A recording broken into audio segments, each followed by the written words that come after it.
You hear a knock on the door. It's early morning. You and your wife are having breakfast and coffee on the porch. You go and you answer the door, and there's a young lady standing in the entryway, stylishly dressed in jeans, with her hair over one eye, and she's holding a clipboard.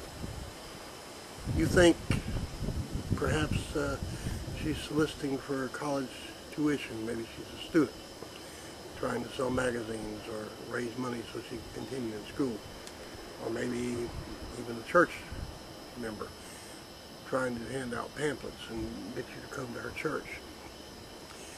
But you ask her what she needs, and she tells you, "I am Miss Johnson from the Child Protective Services."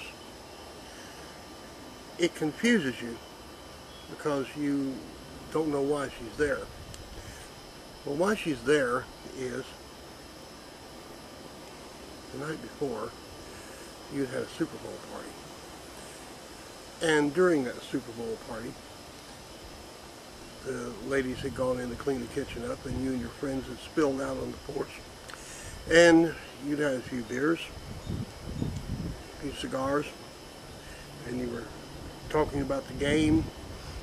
Certain members of the party had lost, something had won, but you got a little loud. One of your neighbors called the Child Protective Services. That triggered Miss Johnson to come. Miss Johnson came to your door because she has reason to believe. She has concerns. She's worried about your daughter upstairs. She wants to make sure everything's all right.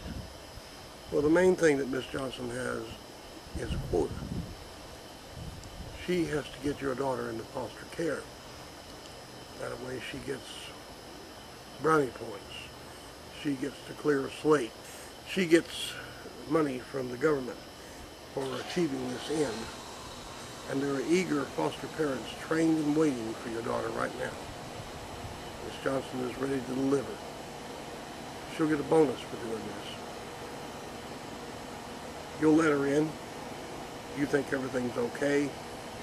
It's not okay. You'll be put through psychological batteries. Your family will be turned on itself. You'll end up divorced. You'll lose everything you've got. From the Super Bowl party to nothing. All because the Child Protective Services, the CPS, has an agenda.